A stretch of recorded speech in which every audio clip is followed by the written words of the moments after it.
Hey, what's up, everyone? Welcome back to House of Footy. It's your boy Ray, and tonight I've got Mac with me. Welcome, Mac. Good evening. And everyone, welcome back. Very warm welcome to Gio. Hey guys, welcome back. Glad to be back. Well done, well done. Tonight we're going to be going over the action from this weekend's Premier League, and we'll also preview some of the upcoming weekend games. Midweek games. Before we get into it, don't forget to follow us on our social media, both on X and Instagram. Our handle is at @house_of_footy. Also, don't forget to rate, review, and subscribe to us. We are on both Spotify and YouTube. And lastly, we love hearing from you guys, and we want you guys getting involved. So please reach out to us via email as well. houseoffooty@hotmail.com is our email. We're going to get straight into the action game that took place on the day of recording. Man U 0, Arsenal 1. Gio, welcome back, but we're going to have to go straight to you. What are your thoughts for this result? Hey, look. I could be early here, but it seems like Casemiro's days are numbered because that first goal it shouldn't have happened. It really shouldn't have happened. As a professional of his level, with all the accolades, your awareness should be much higher than that. But again, there's a lot of criticism on him in the past couple of weeks, or last few weeks rather. He's had an injury-ridden season. There's a lot of things that we still need to consider. But as a professional, like I said, at his level, that should not happen. That was almost like a brain fart moment, I hope, and not just out of sheer laziness. But yeah, no. Apart from that, though, I do want to say Manchester United had their chances. They had their chances, but were they clinical enough? No. The wing play was okay. Garnacho has a couple of moves, but I think, the Premier League has kind of figured it out, especially when you're playing such a strong team like Arsenal, who are perennial, or no, not even perennial. They are already title contenders. They're going to figure that out. They watch film, they watch tapes. They know what you're going to do. They will shade him to his left foot, which they did majority of the game. And obviously, when Anthony came on, he thought he could be a difference maker, but he obviously was not a difference maker. But hey, they had their chances. Would it have been a different game, say, if Bruno Fernandes was in the game? Quite possibly. But he wasn't, and they lost by 1 goal. Should Arsenal have done better and won by a larger margin? Absolutely. Do they think they dropped the ball here? In a way, yes. At the end of the day, they still won, but I think they should have won more convincingly against a shorthanded Manchester United at that. So wins and losses, but I think obviously a tough way to lose, especially coming from one of your veteran players. Yeah, and I was going to drop that straight to Mac there, where we kind of previewed this in our last podcast, Gio, and we saw nothing else than a heavy Arsenal win. Considering that Arsenal did get the win, they did their job. They are still first place, of course, with City having to play one more game coming up this midweek. But they did all they could. It's just we would have expected a little bit more in terms of the scoreline. So, Mac, does this sort of give us any concerns about Arsenal, or was this just job done, move on to the next, and of course, you hope that City drop points in the next game? I'll definitely agree with the latter. It's job done. You got what you needed to do. I think it's the first time in 4 seasons they actually won at Old Trafford. So coming there, generally speaking, isn't an easy competition. But just looking at the lineups, does it really change about how I feel about this team for the rest of the season, going to the next year for either teams? In fact, no. Because I was seeing an honest opinion of a lot of Manchester United, let's say Twitter heads, social media content creators, stuff like people like that coming out and doing combined 11s of these two teams and picking 11 Arsenal players. So, which I think is not too far off. Who from this Manchester United 11 gets a minute for an Arsenal team right now? Garnacho, maybe. Kobe Manu, maybe. Probably not. Like it's really tough. So for the fact that they only lost 1-0, I think does show some credit there. But on the other side, Arsenal never got out of first gear. They really didn't look like there wasn't a certain level of intensity that they needed to go to. There wasn't a certain level of drive that they needed to go to. Was that because they felt comfortable in the game, or just comfortable with a 1-0 win, and that was their game plan all along? Or did Manchester United do enough to defend them? I don't think either thing was really true. And the tough part is, again, a lot of people are going back to Manchester United and their poor performance, where, again, the combined ages of Casemiro and Johnny Evans as a center back pairing in today's in Premier League is not a good look. That's like two Thiago Silvas together, but shitter. It doesn't make any sense. It does not work well. So I think holistically, we're not going to take too much from either team from this individual result, other than, like you said, right? Job done was Arsenal. The goal difference, I think, may be an interesting factor if City go on to tie one of their other results and pick up a massive amount of goals scored and their other result, which is quite possible, because now the difference between them, and we may speak to a bit that later, is only 3. So there's not much between it, between the two teams. So I think, again, job done, not too much has changed. I think how people's thoughts or feelings may finish for this Manchester United team won't be decided from this result. Even next week's game, it's really going to be about the FA Cup. And I think that will decide maybe not just a lot of players' fate, but maybe a manager fate as well. Yeah, it's very important to point out, though, that Arsenal, regardless of what happened, they did play a quite a heavily undermanned Manchester United team, but still got the win. Of course, Bruno Fernandes, Marcus Rashford, amongst others who have been on the sidelines for a long time. I think Mason Mount was one of those recent ones that came back and, of course, is now injured again. And then you have, of course, all the center backs and other players in the Man U side that are missing through action. So expected the Arsenal win, got the win. And, of course, this means that Arsenal have their 27th win in the Premier League this season, which is the most for them in history. And they actually won, I think, more games this season than they did when they went undefeated back in, I think, 2002. So great credit to Arteta and, of course, the players, the staff that made this happen. It's just a testament to how well they've done this season, how much they have improved since he's taken over. And yeah, pretty much, even though some Arsenal fans may feel that it was a result that didn't really show how good they are this season, they got it done. It's been a long season for both teams, and so it could be that tired legs are coming into play, and they're so close to the finish line that the emotions and all that happen, all that really occurs throughout the span of the season is catching up with them. So I don't think we can look too much into that. But what I didn't want to get into, now Gio's back. Unfortunately, I'm going to have to throw it in a negative sense here. United, the last couple wins that they have in the Premier League are against Everton and Sheffield, and only beat Coventry in sort of that penalty shootout since the beginning of March. They did beat Villa and Luton in the middle of February, and that's the last time they won twice in the Premier League in a row. Of course, man, you're not going to be judged on how, I guess, they finished the season based on how everything happened, but how badly the Man United need the FA Cup for Ten Hag to really stay in this position, if he even has a shot. What do you think, Gio? I think, listen, I think it should be looked at the situation much like Bayern Munich. Whether Ten Hag wins or loses, I think he very well could be out regardless of the fact. I don't think Radcliffe really has, or he doesn't have the buy-in from Radcliffe. And Radcliffe, obviously, with the new regime, he wants a clean slate, and with a clean slate comes new managers, and a new coaching staff. So if he wants to start fresh and kind of rebuild Man U from, say, the middle of the pack up, that's what he's going to have to do. He's going to have to be bought into the system that the manager does present, and I don't think Ten Hag has really provided that. Granted, again, it's funny because I saw a clip of all the new summer signings and everything like that. The best 11 that Man U could have put out.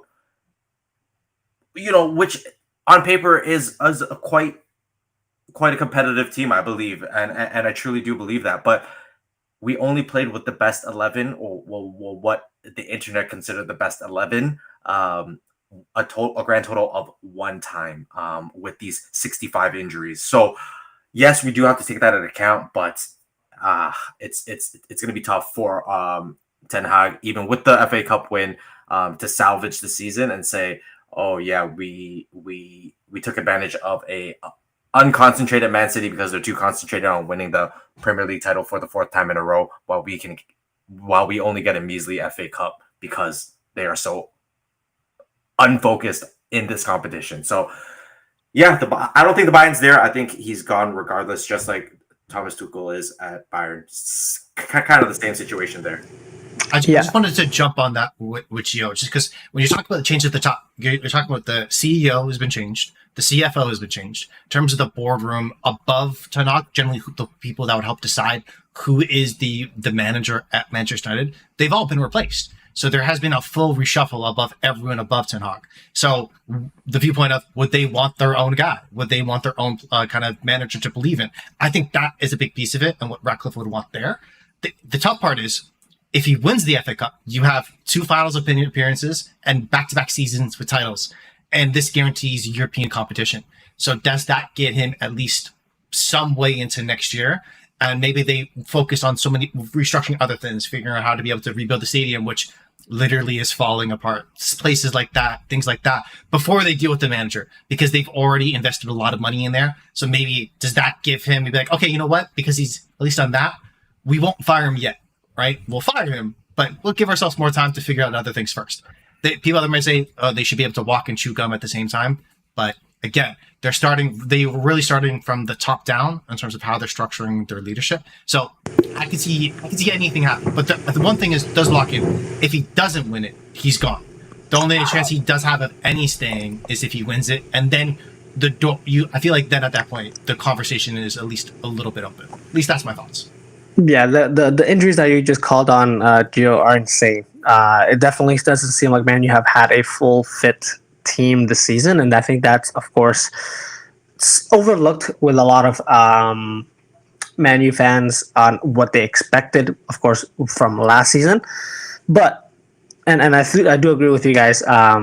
Realistically, Ten Hag should probably be on his way out at the start of the next season. We probably see a new manager, but could he, in the short term, try to change things around, because they, of course, face Newcastle upcoming, and Newcastle themselves have had a upward tick in form. They did tie Brighton 1-1 at home this weekend, but they did win 1-0 at home against Man United in the reverse fixture. And so this game itself could be another way, very much like, and we'll talk about this Chelsea before we finish off this part of the podcast. Ten Hag could, finish off the season with a couple of wins, maybe bring some more stability into the changing room ahead of that FA Cup final.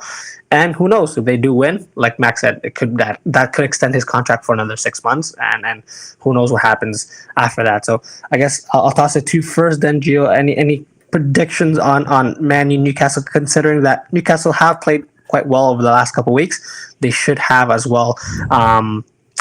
Players like Harvey Barnes, Joe Linton coming back as well, Almiron featuring, I think, in the last time out against Brighton. Pretty much a good chunk of their players back, apart from, of course, those with long-term injuries in center back positions. What do you think, Gio? I think Newcastle will win convincingly. I don't see anything changing, even if Rashford and Bruno do come back and they're fit and they're healthy. There's just no reason to. Yes, there is reason to try to salvage points, but do I see, their level jumping that high? I think Newcastle, again, through the course of the year, have gotten much stronger as a team. Anthony Gordon has played very well, through people, and he's taken the advantage of, other players getting injured, and he's stepping up, and him getting the opportunities. And he's never looked back, because now he's getting rumors, of teams wanting to sign him. One team being Liverpool, and for a lot of money at that. So I know just a rumor, but if you're garnering attention from these big clubs, you must be doing something right. And he has been doing great. So, I think top to bottom depth.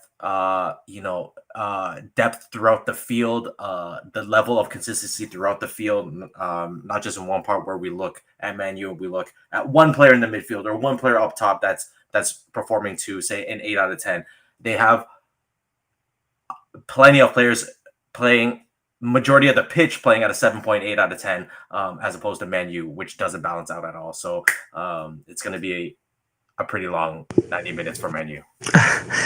Mac, do you have any other differing opinions compared to Gio for this upcoming match? Other than it's still interesting. The reason why is because 6, 7, 8 right now in the Premier League, in all likelihood, one of those teams is going to, at the very least, get Conference League, of course. But there's still the potential there might be an additional Europa League spot in that slot for 6th place. If Manchester City win the Europa League, it allows another team in the Premier League to be able to slot in there. Which I think is still interesting and attractive for all three of those clubs. It may be big. The difference between playing Europa League and Conference League for maybe just not individual teams and the money they make, but just the fan base to be able to follow, I think is very important. So from those three teams, how their remaining matches play out, because they think they all have 2 games to play for the rest of the season. I think there's still lots to play for. So it could go either way in terms of what we could get from the results, but I do agree with Gio in terms of, in all likelihood, how the match will play out. It's in terms of form, everything is shoving against Manchester United and pushing against them at the moment, it feels like, whereas Newcastle right now are on just everything up on the rise and all the bounces seem to be going their way. Partly because, of course, they're playing better, they're doing much better on the pitch. So I would be surprised if Manchester United come out and reverse fortune as of right now and pick up a result here.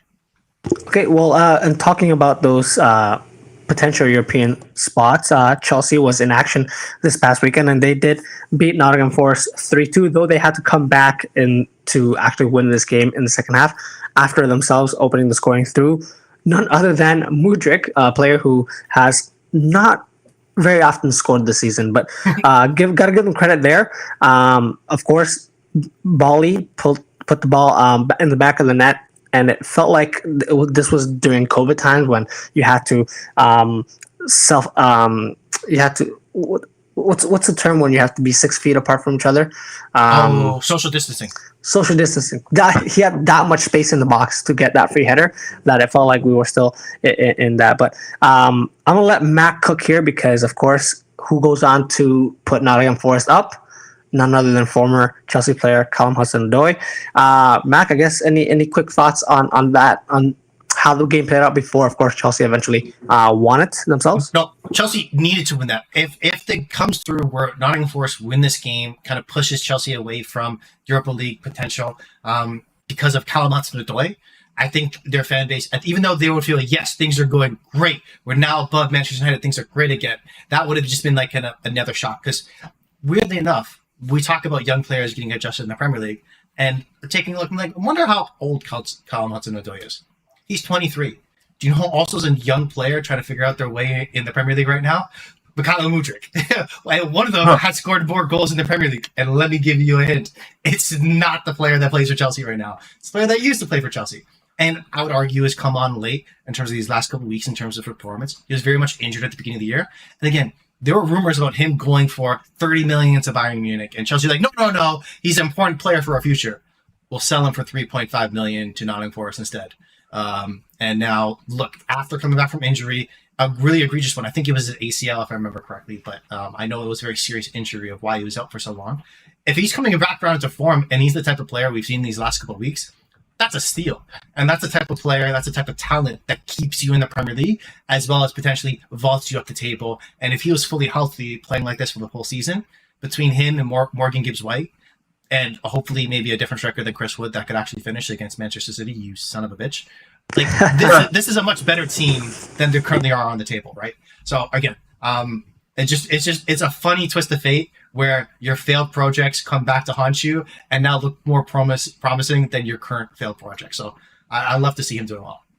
Well, of course, just to wrap it up though, Gio, of course, since you've been last on the pod, of course, Chelsea have been killing it in the Premier League. Basically, I think one of the better teams in the Premier League to finish off the season. Has this bought Poch enough time to get another season under his belt at Chelsea? What do you think there, Gio? Personally, no. I think this run of form should have happened much earlier. Why hasn't it happened earlier? Is it because of the manager? Is it because of the players? Why aren't you, as a manager, getting the best out of your players? Is this just a good run of form? What happens if it gets bad again? Do you cut ties early? Yeah, I think you do. Because when it's bad again after coming off a high of, oh yeah, we ended up season off so strong. Going to summer, sign a couple extra guys, or sell a couple of quote unquote dead weight players, or sell Conor Gallagher because he's 100% profit. Come back, start of the season, you get the same thing. You're in 10th. Then what? Then what? You're gonna blow it up then? So it just simply doesn't make sense. And then the fans are against you. The fans start booing. It doesn't build confidence in the players. So I think yes, you did well to salvage the end of the season to get you as high as possible. But why did it come at the end of the season when you've been struggling all season? Have been sitting, well below 10th the majority of the season. So That's right. So I think it's just, I don't think they've gotten the best out of Poch. I don't think, yes, he's had a decent resume, but I think he just isn't the right guy for the job. And I think they've kind of lost a little bit of hope in him. Good run forms are good run forms. They only last so long until the next bad game happens. And then you go on a little, kind of cold streak. We've seen it in sports all the time. So, I think it's better to cut ties now. Okay, it's going to be a busy offseason, and we'll definitely cover that. But let's take a quick break here, boys. We'll be back covering some more Premier League action and we'll also preview some upcoming games. So stay with us, guys. Welcome back to Also Footy, guys. We are going to continue our podcast now discussing another match that really affected the top of the table in the title race. Man City, Fulham. Of course, Man City won 4-0 in that game. Mac, I think we were talking about how you had maybe had some hopes on Fulham doing Arsenal a favor. You can't really expect much when Gvardiol becomes a world-class winger. Puts a 1-2 in after being put through on the left-hand side and then takes it around his defender, putting it far post, making it 1-0 inside 12 minutes. And so if that's how Man City are going to start, and got to give them credit, they of course showed their attacking prowess in this game again. They eventually went on to win 4-0 and didn't really look like there was a chance for Fulham to even get a goal back at home against this very strong opponent. But Matt, what were your overall thoughts on this game quickly?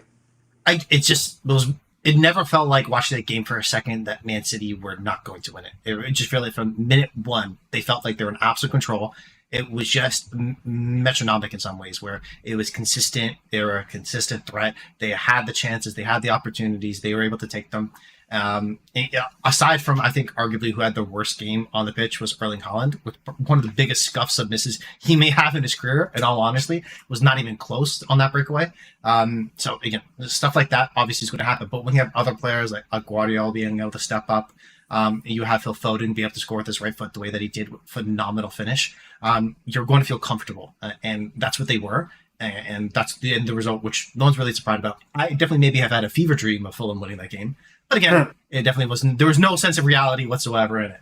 I think the interesting and one of the how serious they're taking this game and the title race, as well as the interesting fact where Gvardiol was on 2 goals for the penalty that ended up Julian Alvarez ended up scoring. So he could have got a hat trick.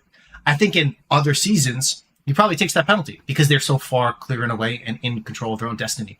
But they're not taking any risk. They understand that they may tie against Spurs. So at that point, it is goal difference that's going to separate them. So they have to be ruthless these last couple of games, because if a slip or a knock goes the wrong way and they drop any points, even if it's still for a tie, their destiny might not be in their own hands. So that's how, and all we can take up from the last 2 games that both these teams played, Arsenal and Man City, that are in the title race, is that we will have the final day of the Premier League season deciding who's going to win the title. And I think at the beginning of the season, I think as just regular casual fans, all we want is the excitement up until the last moment, and we're going to get that. So glad to see Man City did their business, Arsenal did their business. Two cup finals really for them, and in terms for the Premier League race for Man City, and Arsenal have won. We'll see who comes up. Yeah, I mean, Gio, to you, I know that you recently purchased a pair of Adidas boots from seeing them on a Manchester City player. That's, of course, Bernardo Silva. Maybe you're looking at now at Gvardiol. Maybe you're looking at his pair of shoes and what he's wearing, because the way he took his goals were quite sensational. What are your thoughts on this game, Gio? Sorry to jump in. Said he didn't know he signed the best winger in the offseason. That's what he said in an interview after the game, and that it wasn't Jeremy Doku, it was Jakob Guardiola. Oh wow! So Let's go. But to answer that very quickly, Guardiola also does wear copas, so You win. listen, I win. There you go. But hey, if I can be half as good as them, I'd probably be playing semi-professional somewhere. But hey, yeah, like just to piggyback what Max said. I don't think for a second did anybody believe that Man City weren't going to win this game. See, this is the thing. Pep always gets the best out of his guys, and it doesn't always have to be the Rodri. You know, Rodri can be Rodri. It doesn't have to overdo it. He doesn't even have to be Rodri sometimes because you have the depth and the class to create these situations for themselves, and these players just understand what they're fighting for. For him, and by him I mean Guardiola. Sorry, to do that as a defender is you know you don't see that every day. And then you know they even played a B lineup, if that, you know, playing Sergio Gomez, who again really is just, you know, an extra body there, you know, for training sessions. I don't think he's really touched the pitch all that much this season. Pep just, again, we can say yes, he has, you know, the financial backing, but I will say this about Man City: they are signing the right players, because many people have financial backing, but are they making the right signings, the best signings that they can for their club? No, because if they are, you know, then we can just cut that conversation and say Pep is the best manager to ever don the face of the earth, because he knows how to put the pieces together and he knows how to get the best out of his guys. But evidently so, he just knows how to get the best of his guys, and he's signing the right signings. He's picking and choosing. He's going through pretty much the Rolodex of players, and he's picking and choosing the right players to sign, and it works for his team. Hey, I don't want to say it, but I think Man City, if come Tuesday, I believe they face Tottenham. If they take care of business there, the last day's gonna be interesting, but I know what way it's gonna lean towards. Yeah, it's insane how well. I mean, we can talk about this. Could have a whole podcast about how Man City signings have very rarely flopped under Guardiola's time at City.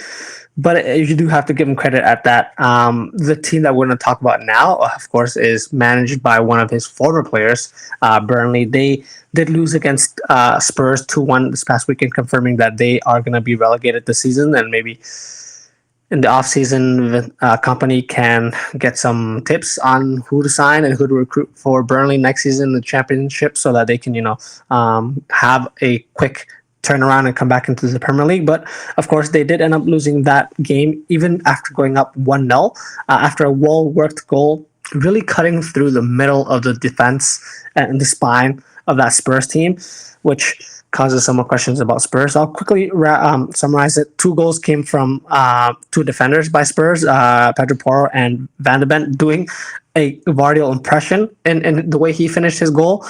So I guess you got to give Spurs some credit there. They did get the win after a very, very poor run of form this last couple of weeks, even though they did face really tough opponents.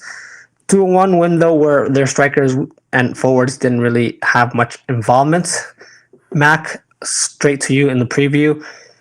3-3 tie at the Etihad in December was the result between these two teams. But what do you hope happens in this game, and sort of what do you predict to happen in this game? Okay. Obviously, what I hope is for Spurs to win. I'm a Spurs fan. Okay, what do you mean? You don't know? Like, I always love Spurs. Come on, you Spurs. You know, that's what they do.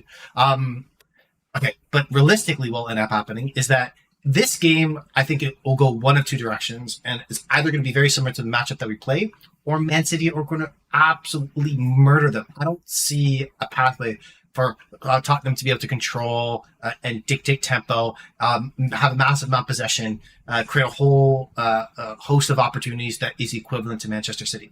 However, their pathway of being successful is where, okay, I would argue, in terms of, even though He may not get the Golden Glove. Vicario has been one of the signings of the offseason. I think that between Mickey Van de Ven as well as Romero, they have two strong, capable center halves. If they're able to manage crosses, keep them to a distance, and hit them in transition, they're one of the better teams on their day with the correct players to be successful against a Man City team that we can assume is going to dominate the ball. The tough part is where they get so chaotic at moments where you see Sarr or Basuma, both of them crashing inside the box, and now you have a 3-on-2 going on the other side for Manchester City. And if those opportunities pile up, you can expect Man City to be able to take them. So again, realistically, Man City should win. Since he's became manager back in July 1st of 2016 for Pep Guardiola, he's won 72% of his games coaching Manchester City. So over these two next games, it's really, if we look at it from that lens, and I know it's a very positive one, it's a proverbial coin toss. Do they win both of their games or not, right? So, but I think this matchup might, in some ways, be a little bit easier for them with how chaotic Spurs can be and how, I would say, ease of access you get of transitional moments against them compared to their matchup against West Ham, which we know how West Ham's going to play. Is if West Ham ever concede, they will lose because they're not scoring first against Man City at the end. Yeah, that really comes down to it. So I think this game might have more excitement. I think that we may get a 3-3 result, but of course, City are the favorites for good reason because they have that ability to control the game and then be so superior in transitional moments where if you give them the equivalent opportunities, they should probably end up winning on that alone. That's, again, those are my initial thoughts. But of course, again, just like Kai Havertz, like I said at the beginning, we're all Spurs fans. Hey, Gio, regardless of what Max said, the games between Spurs and City rarely disappoint. Very, very close games. And Spurs actually have a decent record against Man City. Actually, last time out, this fixture last season, Spurs won 1-0. So could that be an indication of what's to play here, Gio? What are your thoughts? No, not at all. Look, end of season City is different cheese, man. Different gravy. Like, Spurs defense has been looking kind of shaky. Yes, we have a strong pairing in Van de Ven and Romero, but look how many goals they've conceded these past few weeks. It just hasn't been consistent. And if Postecoglou plays anything like he has all year, I don't think he's going to stray away from it. He's going to want to push that high line. He's going to want to, throw everything in the kitchen sink at City to try to prove, to the players and to the fans that, they're very well, very close to being a title contending team. So with that being said, there's going to be a lot of holes, and a lot of holes works for who? Erling Haaland, KDB, Phil Foden, Rodri, and their new best winger, Guardiola. So all these things play into City's hand. I don't see any other scenario. Obviously, if Tottenham get ahead early, but even then, City just have those players that can turn it up into the next gear within seconds after being scored on. So, player-wise, City are better. Manager-wise, City are better. On paper, everything pointing City's way. Look, I'm not discounting that Tottenham could do it, and that would play perfectly into your hand. But, yeah, I'm telling you, this City team that we've all doubted multiple times throughout the season and thinking that this might be the year, they just turn it around. They just turn it around, going to this unbelievable tear, and look, we're all left feeling stupid. Yeah, which is what they're essentially doing now. They've become a machine that just score loads of goals and really rarely concede. So it just looks tough. The only, I guess, thing that I know a lot of Man City fans and Arsenal fans will be watching this game. But I think neutral fans, you guys should also be watching this. I will be trying my best to as well, because I think it's going to be a goal fest, regardless of what happens. I don't think at this point any of these two teams are trying to defend for a 1-0 win, 0-0 tie. They're going to be going for it, and there's going to be a lot of gaps left open. Just the last two games, watching Romero spending as much time in the opposition box as compared to his own. I'm very excited to see what happens for City in that end, but also just the the fact that Spurs are kind of that bogey team for Man City, and there's that jeopardy that they have to travel to Spurs, another North London team. That could be in the back of their head. So very, very excited to see that. Let's then preview the last game that we'll talk about for today. Aston Villa versus Liverpool, actually taking place when you guys hear this this afternoon. Liverpool won the first match 3-0 at Anfield in September. And at that point, it looked like Aston Villa was kind of not fully settled under Unai Emery. Of course, things have turned around. They are, I would say, comfortable in that fourth spot, but of course, they do need to get a win in this one to get that over the line. Aston Villa in the last couple of results, disappointing loss against Brighton, and then of course getting knocked out of the Europa Conference League. So Unai Emery is going to want to see a bounce back from his team, especially at home to Liverpool, and kind of like what Gio was saying, what Ange Postecoglou was probably telling his Spurs team, saying, "Hey, let's show them that we can be a top four / title contender next season. Let's put out a performance against Liverpool, who, even though they got the win out last time out, have been shaky over the last couple of weeks." So very, very interesting match because Liverpool essentially have nothing else to play for, but Villa will be trying to get that top four result, top four finish confirmed. So I guess, Mac, what are your predictions coming into this game? Just as if I am a Spurs fan, I am a Liverpool fan. Here's the reason why. Because if Liverpool win this game, there is hope for Spurs to finish fourth. Because Spurs, again, will have to play another game as well. But Villa, their final game is at Selhurst Park against Crystal Palace, which right now are flying. So realistically, there is a possibility that Aston Villa lose both these games. If Spurs win both of theirs, they become fourth based off goal difference. Again, not a huge opportunity there. If you ask me what are the odds, I don't want to know because that would make me a little bit depressed. But there is hope, right? And that is all that you can chase for at these uncertain times, gentlemen. So for me, again, if Liverpool win, this opens up the opportunity for Spurs to be like, hey, maybe we don't start all of our youth academy players so we guarantee Arsenal will lose. Maybe we do have something to play for. Again, so there's hope there. I'm very hopeful that this will happen. In regards to the individual matchup, though, and what you said in regards to what Liverpool's playing for, all that they have left is their pride and the hope that they can kind of give a good song for Jurgen Klopp. This team, I'm very interested to see what starting 11 he puts up for this game, as well as what potentially may do in his last game, because I think that should be very ceremonial of his time with the club. And you wouldn't be surprised seeing a lot of players that, okay, these are the players I believe in. These are the team players that I want to be able to make sure are invested in the long term for Liverpool and their fans. Let's come on the pitch. Let's get a good success. So they're help building towards what they've been able potentially to be able to achieve in following seasons. For Aston Villa on the other side, like you said, Ray, is really, if they get anything from this game, they're top four, and that's Champions League, and their job's done for them. So based off that, I do lean slightly for Aston Villa, but just like I said at the beginning, I am a Liverpool fan now, so let's hope it all goes well. What about you, Joe? Yeah, no, I don't think. Look, Liverpool are kind of in this weird spot. We don't really have anything to play for. I guess you play for Klopp, but again, with the Euros coming up, do players really want to get injured? Stuff like that.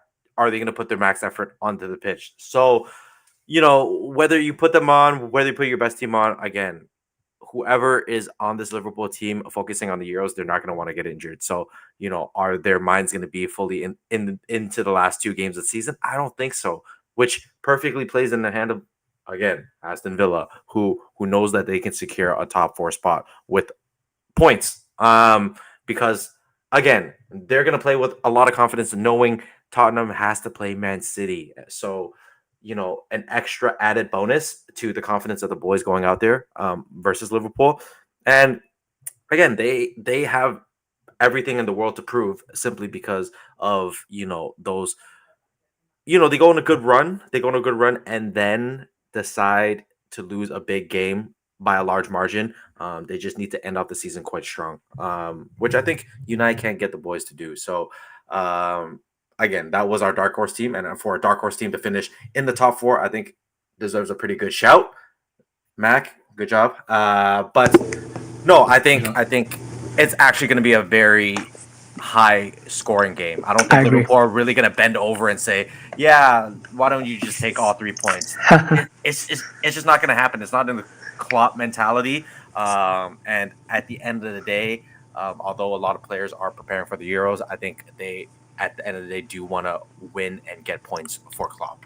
Let's not forget, guys. Let's not forget. I think this would have been a couple of seasons ago. This was one of the biggest defeats that Liverpool had under Klopp. I think it was 6-1, 7-2 against Aston Villa. I think Jack Grealish was playing for that Aston Villa team. So we could be looking at something like that, maybe. Knock on wood. Knock on wood. Knock on wood. Don't do that. Don't do that. Don't do that. I'm hoping for a high-scoring game. That's all I hope for. Of course, a Liverpool win would be nice as well. But hey, I just want to be entertained, and I think we all will be.